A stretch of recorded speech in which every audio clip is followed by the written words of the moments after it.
Welcome back to Mining Stock Daily. Ian Wagner here on Thursday, July 23rd with a corporate update from our friends at Tocvan Ventures. Tocvan is a gold and silver explorer in Sonora, Mexico, with its flagship project, the Gran Pilar project. They trade on the Canadian Stock Exchange under the symbol CSE and on the OTCQB under the symbol TCVNF. And we have covered the Tocvan story for a little while, so I would encourage any new listeners to seek out the past interviews that we've done. With us today, we have Mr. Christopher Gordon, Head of Corporate Development for Tocvan. Chris, thanks for joining us today. Good to see you, and welcome back to the podcast. Thanks, Ian. Good to see you, too. Yeah, we are here in the dog days of summer, as we noted before we started recording. It's hot, the air is bad, and you guys have a lot of good news though. So let's jump right into that. Since we spoke, I think it was the end of May. Let's just start with the press release from today. You guys announced the discovery of a new mineralized silver gold zone at surface, located just not too far from your planned pilot facility. I'll let you go into the details. I do want to highlight the number that was kind of right at the top of the news release: 1.5 meters at 2.2 grams per ton gold and 581 grams per ton silver. Very exciting number. What can you tell us about what you guys found there? Yeah, well, the discovery, it's just 900 meters east of the planned pilot facility. So, and also about 1 kilometers northeast of the main zone. So, it's obviously a pretty strategic location for us, very close to the infrastructure we're building to run that pilot mine in the fall. And as you mentioned, a nice hit there with some good gold grade and a nice big silver hit at getting close to 600 gram per ton. And that was all within a 9.2 meter interval that was 0.4 gold and 110 grams per ton silver. So, it's we're pretty excited about this. Obviously, this is near surface mineralization, and that's favorable for open pit mining and lower mining costs, and the zone's pretty close to existing road access.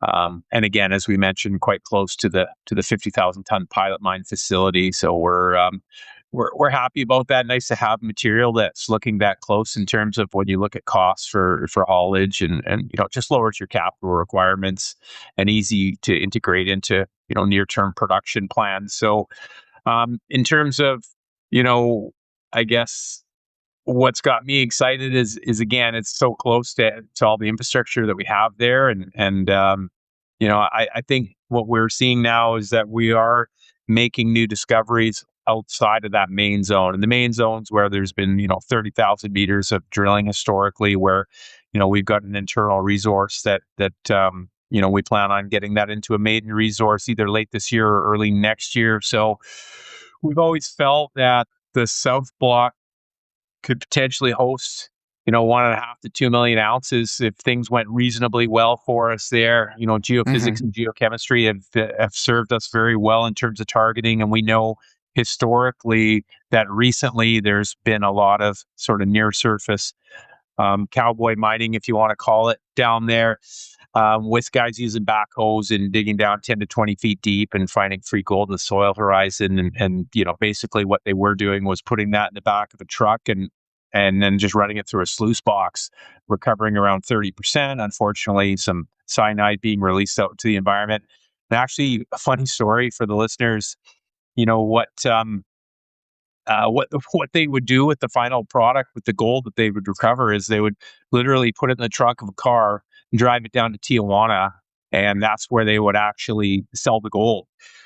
You have to have paperwork to be able to do that, and after years of them doing that on our project before we expanded our footprint, and then they had to step off, and then over the last 3-4 years they've been working all around our project doing that. But someone got pulled over, just luck of the draw, and they didn't have any paperwork, so the Minister of the Environment was made aware of what was going on. So all that sort of placer mining's been kind of shut down around the boundary there, which I think in the long run is good for us, just in that as we're using the local community right now to build the infrastructure and the fencing around the pilot mine, and eventually with a permit in hand, down the road, we'll be able to offer them employment, and it's quite close to home for them as well. So sorry, just wanted to get that story out. It was kind of adds a little bit of a backdrop to Tocvan there. Yeah, a little bit of color. You'd rather them be mining legally on you guys as part of your project than hauling ore away in the trucks, I imagine. Yeah, I mean, like I say, that was not happening on our project when Right, it right. was ours, but yeah, exactly. Better to. We were going to be actually had planned on offering toll mining to those guys to help them to protect the environment and also give them a better recovery, and it would have also brought a little bit extra in for us as well. But so that's all stopped now. Okay. Well, yeah. One more thing on that new discovery. I mean, just wanted to clarify. Right, that wasn't just sort of one hole, right? You guys, I think, have reported near surface mineralization across multiple holes. I'm looking at some other numbers there from hole 150, 148, 142, and kind of in that 4.6 meters at a half a gram per ton or a zero point 0.3 grams per ton plus strong silver intercept. So I guess just wanted to note that and then just talk about where does that fit into sort of what next there, I guess, and sort of what do you guys keep doing? Are you just still drilling there now, waiting for further assays to come in? How does that sort of fit into your Well, development plans? yeah, well, we're actually about 9,500 meters in to the 20,000 meter drill program for the year. I think this is the fourth new zone, gold bearing, silver bearing zone that we've discovered. And ultimately, the what we're looking to do on this first pass of drilling this year is to identify new gold bearing zones and then see what warrants priority in terms of going back in and putting more drill holes into each of those. Like El Mesquite obviously is a quite a large target at 1,200 meters long. And that's a Right. 1,600 meter step out from the main zone. So and there's no shortage of targets for us to kind of that we have planned to drill. So again, this year is not necessarily at adding ounces, in terms of adding to the maiden resource. We're gonna have to do more drilling on that this year. The focus has been on just discovering new gold bearing zones that are close to the infrastructure that we have between the main zone and the pilot mine. Okay. All right. Yeah, I mean that's probably a good. Well, we'll segue, I think, into the drill program and kind of what you guys are drilling here just in a minute. But just to kind of work through some of that news flow and to talk about the pilot mine, right? Because you guys have been working on that for some time. Last week, you announced some phasing of plans to get that 50,000 ton heap leach facility up and going here later this year. Obviously, a lot of moving parts to get it, built, permitted before ever you start pouring Dorabe there. But kind of just talk us through what has happened on the ground there since we last spoke in May, and kind of what that looks like for the rest of the year. The ground's been cleared there. It's close to a 6 hectare disturbance area. The local people from Swaki Grande, the mining community that's about 20 minutes away, they've been helping us put a fence up around that. We've got some temporary offices that are in place. We've got fuel storage in place. We're already starting to stack material from the trenching that we've been doing, so that'll be ready to be processed when this is complete. I think what we're expecting is sometime in early to mid October to have all of the infrastructure complete and have everything ready to actually process that first 50,000 tons. So we're expecting um, that to be run in either late October or early November, and that's going to be our first sort of production on the property, other than the 1,500 ton bulk sample that was done about 3-4 years ago. Yeah, that's exciting. I mean, let's just zoom out a little bit on that. And one, I mean, just that the ore from that's going to come from these near surface trenches that you guys were permitted to dig, and then talk about just some of the numbers around the pilot facility. Obviously, 50,000 tons.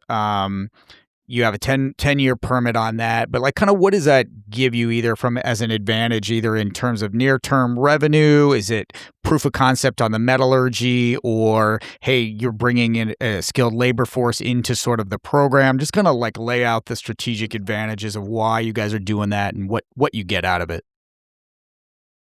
Well, you touched on some of them, Ian. I mean, I think there's multiple benefits, and one of them is strengthening that relationship with the local community in Swaki Grande. It's about 900 people. It's a mining community through and through. A lot of them have to travel for an hour, 2 or 3 to go work at other mines. So having something kind of not quite in their backyard, but only 20 minutes away, I think is pretty appealing. And we've got a really great relationship with the community, and I think that was You could see that with the news we put out about a month and a half ago, where we had that community agreement signed and sealed and delivered.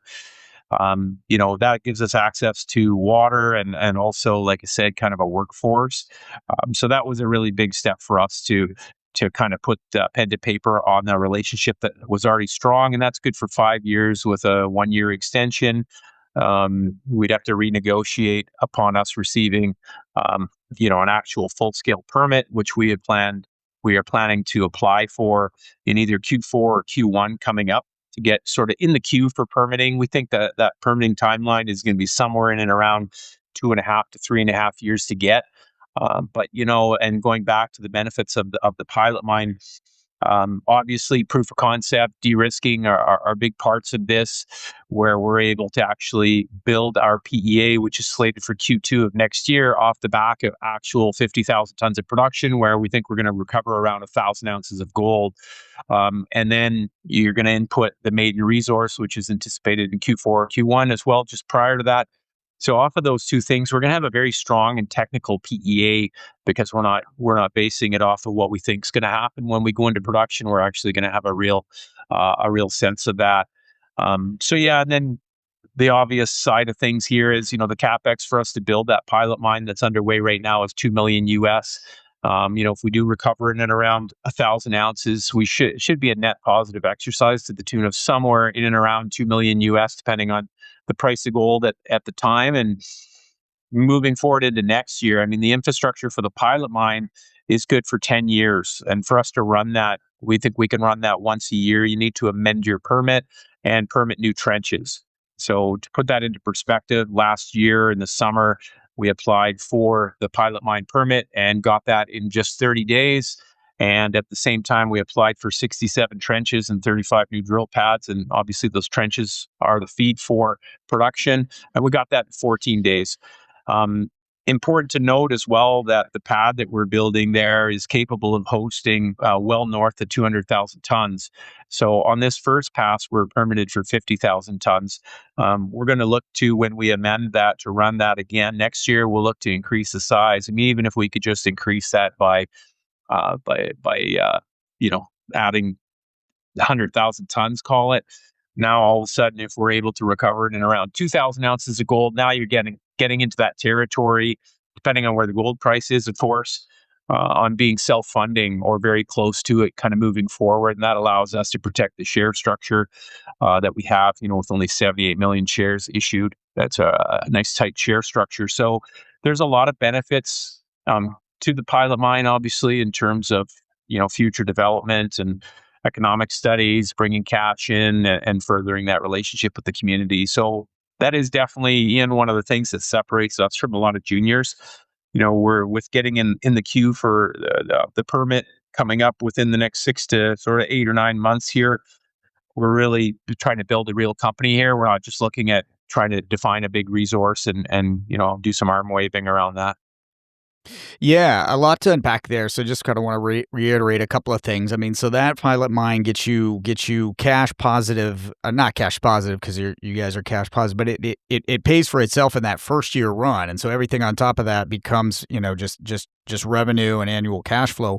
And then you talked about your kind of cadence of catalysts, right? So later this year, even potentially applying for the longer term mining permit, but then the mineral resource update in either the end of the year, Q1 next year, and then a PEA following that. And that PEA will draw on what you guys learned from that first run of that pilot mine, right? So that metallurgy, like you said, will be more technically ground than, say, something purely hypothetical. You guys will be really having actual data to pull from for that. Am I understanding all of that correctly? Yeah, exactly. And it's a real big step for us. We think the PEA is going to be a showcase of what we think are pretty robust economics around that. What we've kind of looked at internally in terms of what it would cost us to build. We think the base case for us would be around 50,000 ounces of production per year. Obviously with what we think we've got internally at the main, on the main zone there, we would only be at around a 6-year kind of run on that with a bit of a discount. So yeah, adding ounces obviously is going to be important for us, but the reality down there is, anything north of around 750,000 ounces in a resource is a production story all day long with the type of economics you see down there. Minera Alamos has the Mulatos mine, which is an hour and a half from us, and their cash costs from last year were listed around $1,000. I think more typically you're probably looking at around 15 to 16, 1700, somewhere in that range for projects for ASICs down there. But on those types of numbers and, using somewhere at around a $3,400 gold price, you'd be kicking out quite a bit of free cash flow down there with a project like this. And, not to get too sidetracked here, but I think if you can show 50,000 ounces down there, there's a lot of other groups in Mexico that are very comfortable operating there that are trying to build intermediates, and some of them are relatively close to us. Some of them are in neighboring states down there. But I think if you can show that and you get into the permitting sort of queue as it is, and you build up some ounces like that, then you're going to be looking at groups that are probably going to be interested in M&A for a project like this. And at the same token, we think between the South Block, the Central Corridor, and that North Alteration Zone, the project, if things went well for us, could be, well north of 2 million ounces. And I think 2 million ounces is kind of that sweet spot where, we have 3 CAs in place and one's with a major. That's when a major starts to get interested. But I think if you're 750,000 ounces to 1.5 million ounces, and you're also attractive to these juniors that are trying to build into intermediate producers. Yeah, well, that's all good. A color, I'm sure people kind of want to know that sort of long-term vision, and so we'll definitely kind of check back and sort of track that against kind of how you guys develop throughout the next 12, 18 months. In terms of kind of how you get to that point, wanted to ask you about it. Can I just interrupt? Just if with what I was just talking about there, I want to make sure that people are aware that, if the market was to kind of trade sideways at $4,000 gold for whatever reason for the next 2 or 3 years as well, with a capex that we think is in and around US 35 million to build a basic heap leach operation for what I described, we do have the optionality of building out our team and doing that ourselves. It's not like you're talking $500 million here, where that's just not realistic for a company of our size to be able to raise. That's a nut that we could crack. And like I say, it would just be a question of a COO role and expanding our team a little bit down there as well. So we do have that optionality, and I think that's one of the things that's really important when you're operating a junior mining company. You're thinking about things long term. You have short term goals. You have optionality, and you have you're confident that you have the geology and the team on site and the skill set to develop it. What in terms of how you guys get there, I did want to bring up another piece of news because I think it's important. Is earlier this month you guys consolidated ownership around 2 of the Gran Pilar concessions there, and specifically the concessions that host that main zone. Right, you had previously had a JV there. You had 51%. Now you have 100% for some cash payments and some deferred payments. Just how important was that to clean up that ownership structure as you look towards, some of those future plans, building out the mine, building out the resource, maintaining that optionality? First and foremost, it makes us more investable. As anyone who's looked at the project with us or seen a presentation from us, I mean, that's where up until this year, we're starting to expand outside of that main zone for the first time in terms of the drill efforts. There's been a soil grid and rock sampling and magnetics done on that, but this is the first time we've stepped out there. So it is key for us for sure with all the work that's been done on the main zone. That's currently where internally we see some real value there. We do expect to be able to add value through drilling outside the zone, as you and I have been talking about, outside the main zone, pardon me. But yeah, it was a huge step for us to get 100% control of Gran Pilar. We think it was a pretty reasonable structure. We didn't have to give them any shares, so there's no overhang from them looking to recoup money from that. So it's starting off with the $2 million Canadian payment. 12-month anniversary. Another 1.6 million Canadian is due, and they negotiated in a 1% NSR that can be bought back for $1 million. And as I described, with what we think is going to be a pretty robust project, that was a small ask, and we just wanted to focus on getting the deal done. So we, agreed upon that last request by them, and that's the structure of the deal. In terms of, while we're talking about that, with all the work we've been doing this year, building out the pilot mine and the drilling and some of the other things that are underway, essentially, we are going to be down to about 4 million Canadian once that first payment is made. So we're still in a good cash position heading into the fall. Yeah, and one point to, I think, add clarity around is so that clears up any sort of JVs, right, for the whole property. I know that was just for those main zone concessions, but on the rest of the land package, right, that's 100% free and clear owned. Is that correct? That's correct. Yes, it is.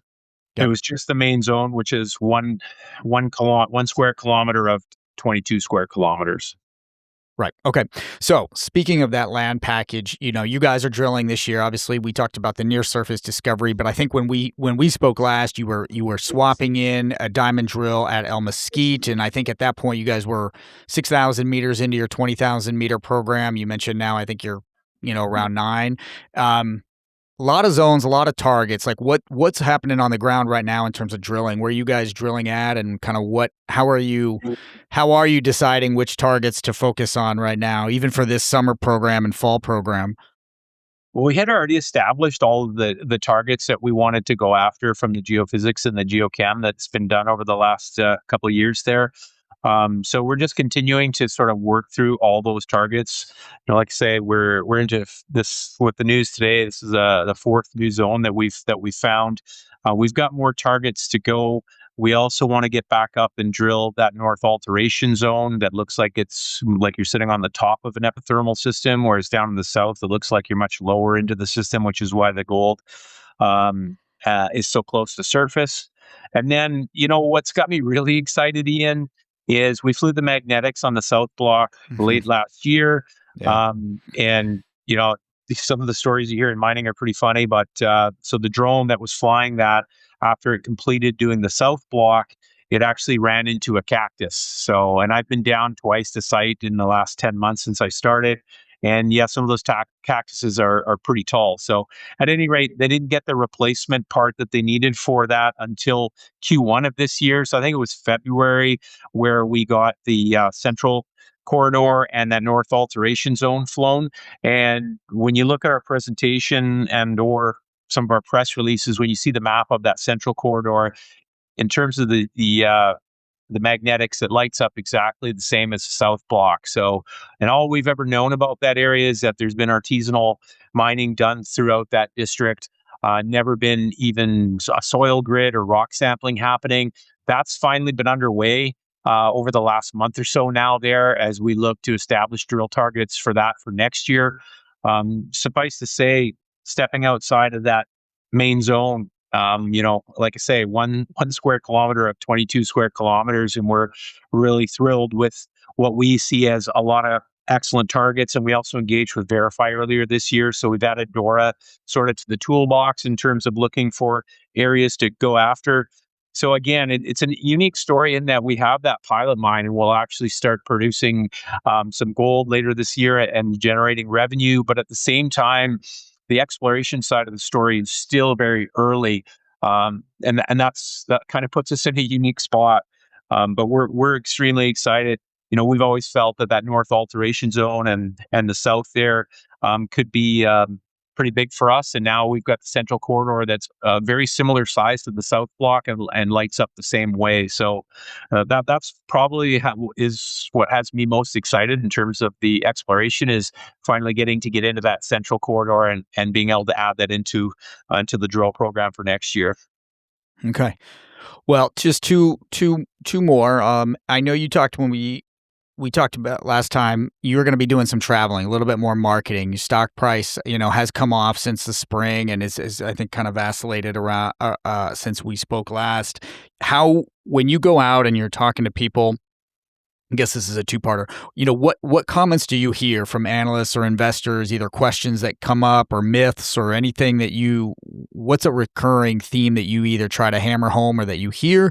And then just, yeah, in terms of how do you guys the rest of this year, assuming gold does stay around this 4,000 mark, how do you guys kind of add that shareholder value? What areas can you focus on there?